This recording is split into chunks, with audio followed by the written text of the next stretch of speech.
Welcome to a deep dive, folks, one that's been specifically curated just for you. We're going to tackle the Israeli-Palestinian conflict head on. It's a heavy one, for sure. Yeah, but we're going to try and break down a century of struggle, Yeah. into something a little more digestible. Absolutely. So we'll cover the history, the politics, even the human side of things. And we're going to use a really interesting lens to do that. Right. The Khalidi family. A Palestinian family with deep roots in Jerusalem. Their story, I think, will help us understand this broader narrative on like a personal level. Yeah, a great way to connect with the human impact of all of this. Definitely.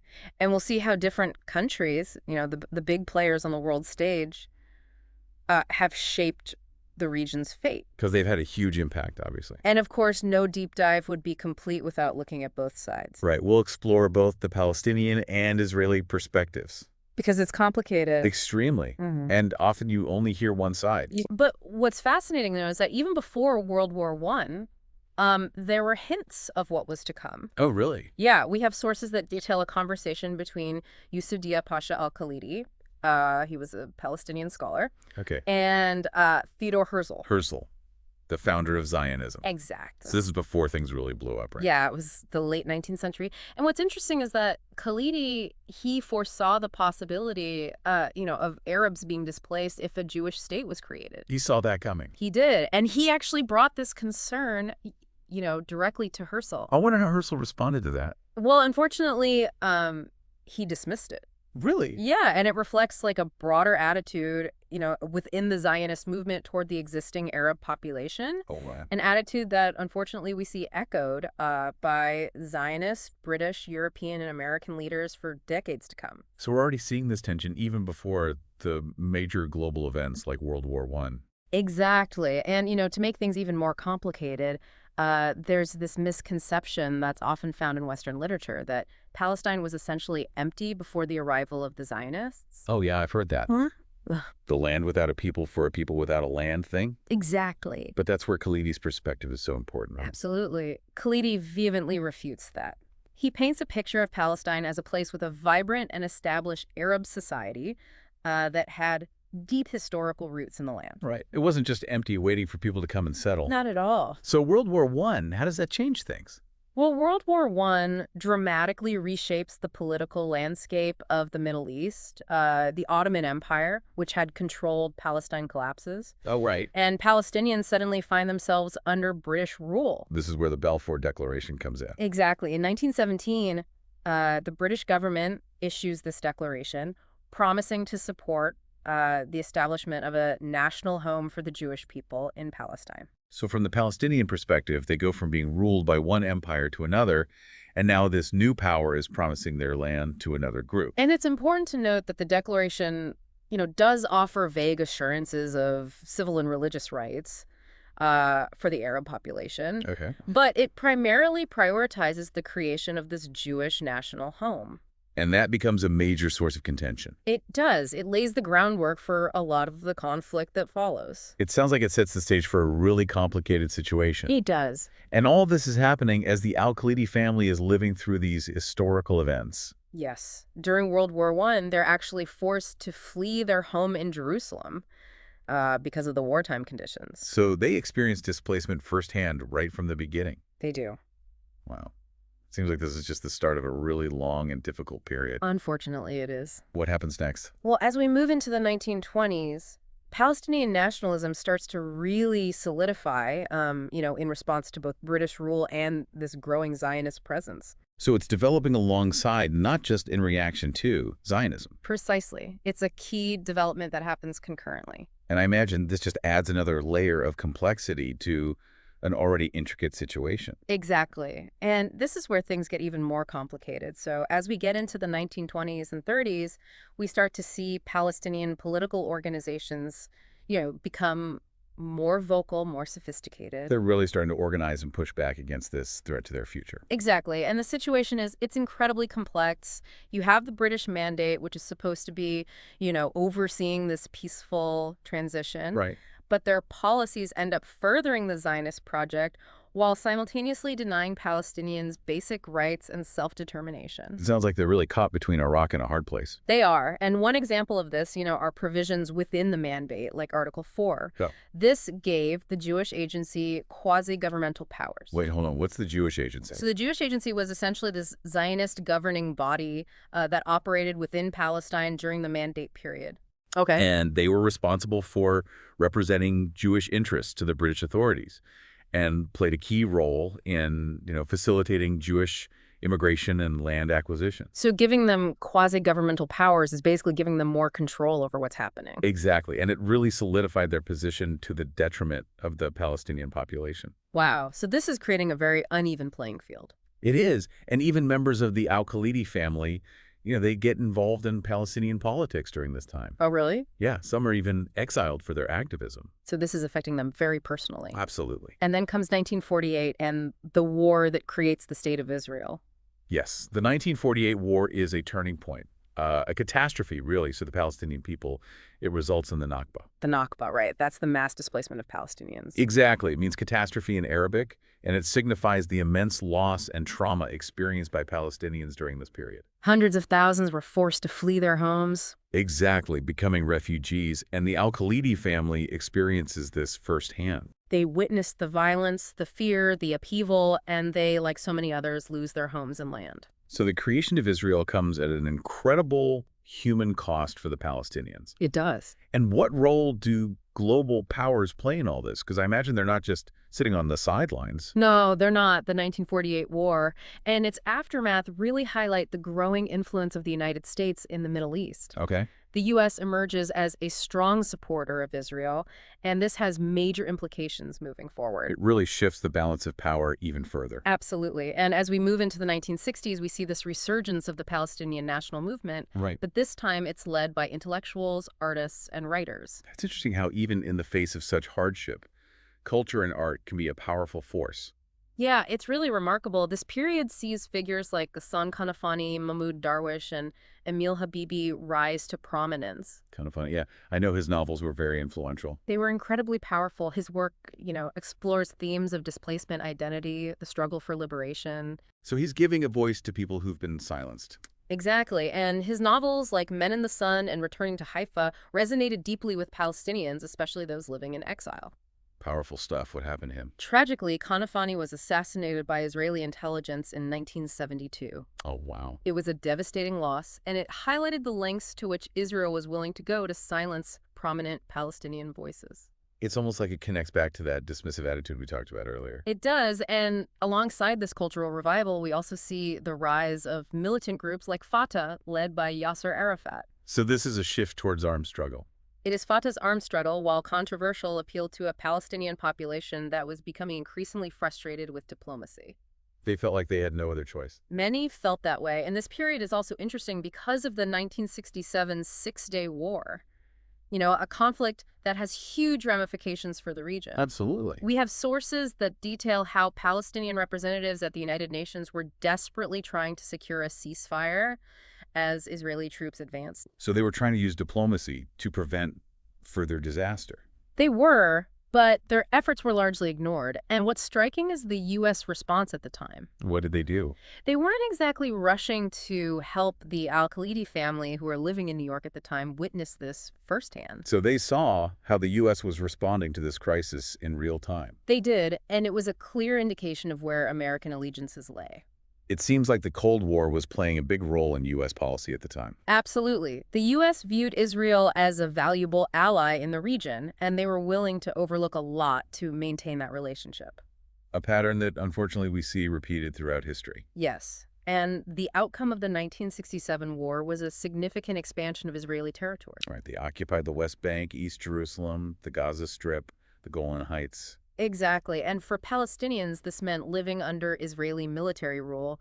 Millions more Palestinians came under Israeli control. Another major setback for the Palestinians. It was, and the situation only becomes more complicated in the years that follow. Okay, so we've got this really complicated situation after the Six-Day War in '67. Yeah, a lot of moving pieces. What happens next? Does the international community try and, step in and resolve things? Well, there is an attempt. to address the situation through diplomacy. Okay. UN Resolution 242 is passed in 1967, and it's meant to lay the groundwork for peace.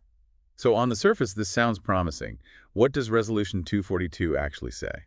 So it calls for Israel to withdraw from territories occupied in the war in exchange for peace with its Arab neighbors. Okay, but I'm sensing a but here. What's the catch? The biggest issue is that Resolution 242 doesn't explicitly mention Palestinian self-determination or their right of return. It kind of frames the conflict as primarily a dispute between Israel and the Arab states. So the Palestinians who are at the heart of this are basically sidelined. Exactly. It's as if their claims, their history, their displacement are almost erased from the equation. That seems like a huge oversight, especially for a resolution that's supposed to be about achieving peace. It is, and this omission has long-lasting consequences because it becomes a major stumbling block in future peace negotiations. It sounds like a classic example of how international agreements can sometimes make things worse if they don't truly address the core issues. You hit the nail on the head.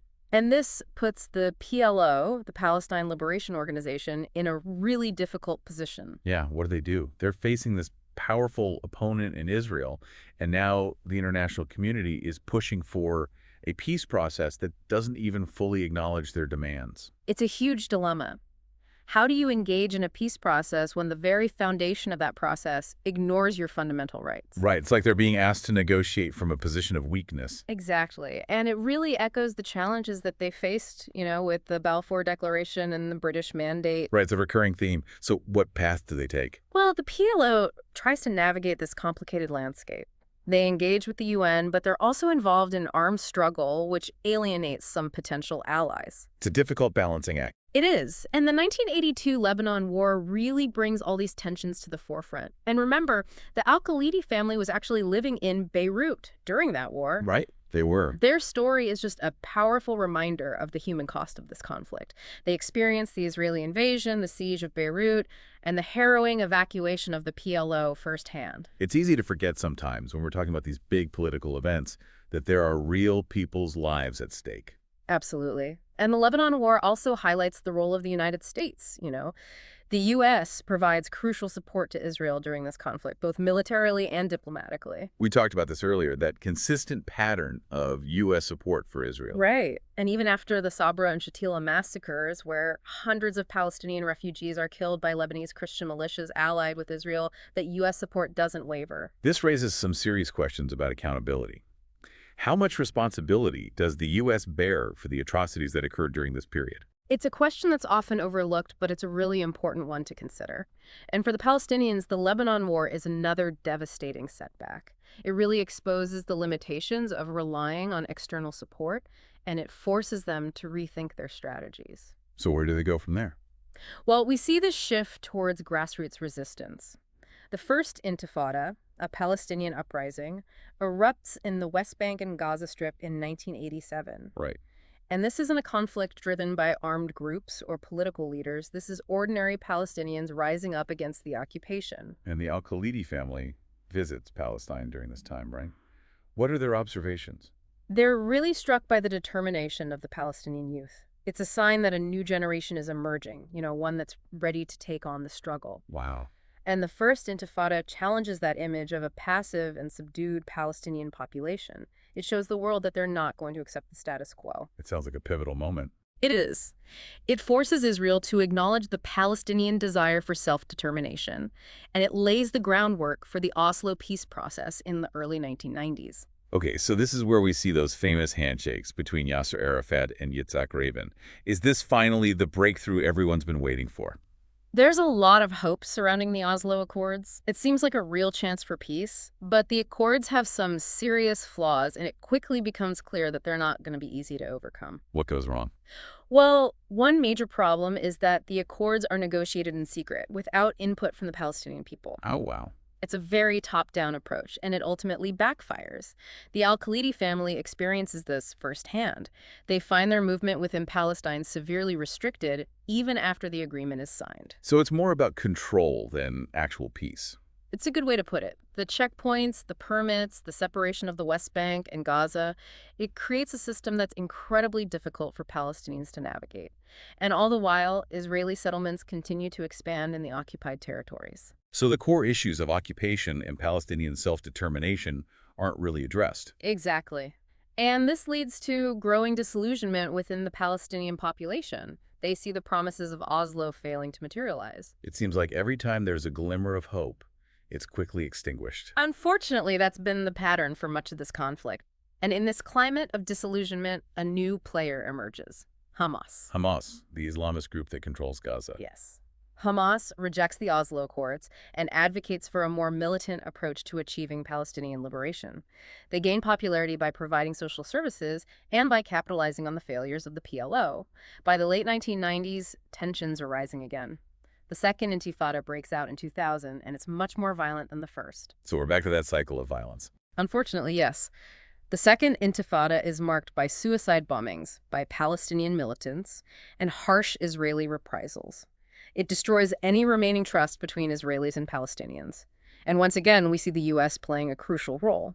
Their unwavering support for Israel gives the Israeli military a free hand to operate in the occupied territories, which further radicalizes the Palestinian population. So decades later, we're still grappling with many of the same issues: occupation, displacement, violence. It feels almost hopeless. It's certainly a challenging situation, but there are some glimmers of hope. Recent polls show a shift in American public opinion, particularly among younger generations and Democrats. There's growing support for Palestinian rights and a recognition that the U.S. needs to reevaluate its role in the conflict. That's encouraging. But haven't we seen a lot of pro-Israel bias in U.S. policy, especially during the Trump administration? You're right. The Trump administration's deal of the century, for example, was overwhelmingly pro-Israel and rejected by the Palestinians and much of the international community. But this shift in public opinion puts pressure on policymakers to adopt a more balanced approach, one that takes Palestinian rights into account. It sounds like there's a long road ahead. Where does this leave us, and where does this leave the Khalidi family? Well, the Khalidi family's story is really representative of the broader Palestinian experience, a story of resilience, displacement, and a struggle for self-determination.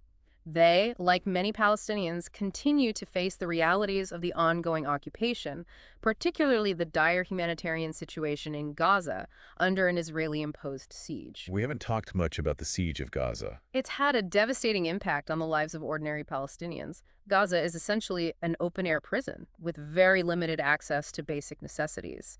And the Khalidi family has felt this directly. They've seen how difficult it is to move people and goods in and out of Gaza. So even with these shifts in global opinion, there are still immense challenges.